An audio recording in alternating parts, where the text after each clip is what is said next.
जिला कुरुक्षेत्र के गांव यारी शाहबाद की एक firm Stalwart Allies India Private Limited ने सरकार को करोड़ों रुपए का जीएसटी टैक्स का चूना लगाया है, जिसकी जांच रिपोर्ट 1 साल से आला अधिकारियों के पास फाइलों में दफन है। बावजूद इसके विभाग कोई ठोस कार्रवाई नहीं कर रहा। मोटा घोटाला उजागर होने के बावजूद सेल्स विभाग कुंभकर्णी नींद में क्यों सोया है, ये एक यक्ष प्रश्न है। कानून के जानकार बताते हैं कि जीएसटी की धारा 132 के तहत नियमों में प्रावधान है कि अगर 2 करोड़ से ऊपर का मामला हो तो प्राथमिकी आवश्यक दर्ज होनी चाहिए। यही नहीं, जानकार ये भी बताते हैं कि नियमों के तहत इसमें 200% जुर्माने का भी प्रावधान है। लेकिन इस मामले में लगभग 64 करोड़ रुपए की घपले के बावजूद प्राथमिकी का कोई अता पता ही नहीं है। बता दें कि जांच रिपोर्ट में कुल 11 फर्मों के बारे में आला अधिकारियों को लिख कर दिया है। जांच अधिकारी ने विस्तार से अपनी रिपोर्ट में बताया है कि कैसे अलग अलग शहरों में बोगस फर्मों की खरीद फरोख्त दिखाई गई है और करोड़ों रुपए टैक्स इनपुट डकार ली गई है। बता दें कि जांच रिपोर्ट के मुताबिक कैथल, दिल्ली, गाजियाबाद व कानपुर में फर्म बनाकर सरकार को चूना लगाया गया है। सेल टैक्स विभाग के अधिकारी करोड़ों रुपए के फर्जीवाड़े के बाद भी चुप्पी क्यों साधे हैं, समझ से परे है। यही नहीं, विभाग की आरोपियों पर नजर इनायत दाल में कुछ काला लगने वाला प्रतीत होता है। जिला उप आबकारी एवं कराधान अधिकारी पवन चौधरी कहते हैं कि नियमानुसार कार्रवाई होगी। आप स्क्रीन पर देख सकते हैं उन फर्मों की डिटेल जिन्होंने सरकार को चूना लगाया है। एसके एंटरप्राइजेज दिल्ली ने बोगस बिलिंग की 2 करोड़ रुपए की है। जांच अधिकारी ने रिपोर्ट में लिखा है कि जांच की जरूरत है। श्याम मेटल कानपुर ने बोगस बिलिंग के सारे 685 लाख की स्टालवर्ट अलाइज इंडिया प्राइवेट लिमिटेड यारी शाहबाद की फर्म के नाम पर दिखा रखी है। केआर ट्रेडर कैथल ने 2 करोड़ 87 लाख 49,842 रुपए की कपटपूर्ण बिक्री चार्टेड अकाउंटेंट विजय गोयल के साथ मिलकर की है। यह रिपोर्ट जांच अधिकारी ने लिखी है। साथ में यह भी बताया गया कि डीलर ने विभाग को शपथ पत्र भी दिया है।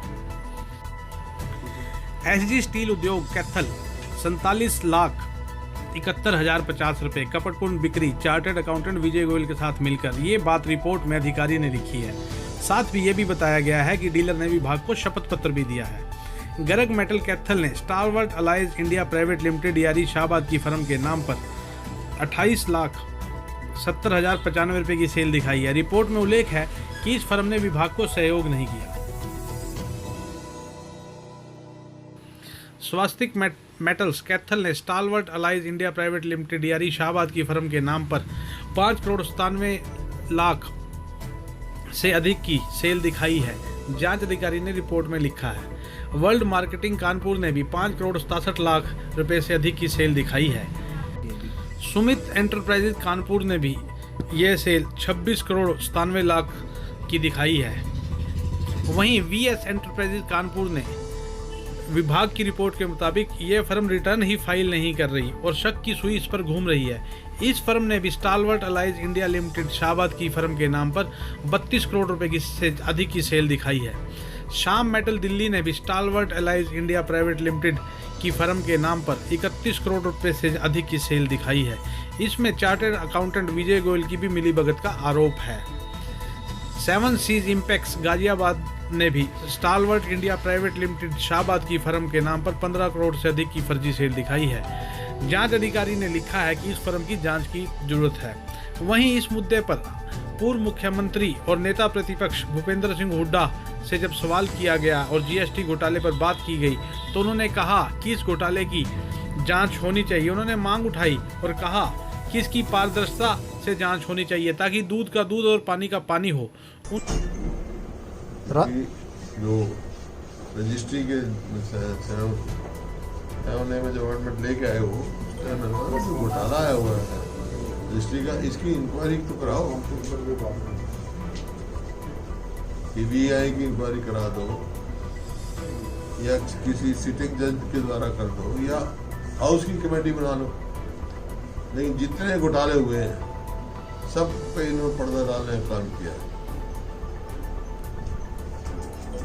ये हर उसमें जो भी घोटाला आप उजागर करते हैं तो उठ के कहते हैं भाई घोटाला ही कोई नहीं हुआ। ये भी इसके बारे में असेंबली में कहा गया और अब किस प्रकार से घोटाला उभर के आ रहा है। रजिस्ट्री के बारे में भी यही कहा गया। कोरोना की आड़ में जो इस 5-6 महीने में जो घोटाले इन्होंने किए हैं एक के बाद एक, वो जब खुलेंगे आपको। उन्होंने कहा कि जीएसटी घोटाले के साथ साथ जिस तरह से 6 साल में एक से एक घोटाला हुआ है और कोरोना काल में भी मिलीभगत करके करोड़ों रुपए के वारे न्यारे किए गए हैं, उन सभी की जांच उच्च स्तरीय होनी चाहिए। अगर सरकार सदन में विपक्ष की आवाज दबाने की कोशिश करेगा तो वह इसकी लड़ाई सड़कों पर आकर लड़ेंगे। कुरुक्षेत्र से पंकज अरोड़ा की रिपोर्ट।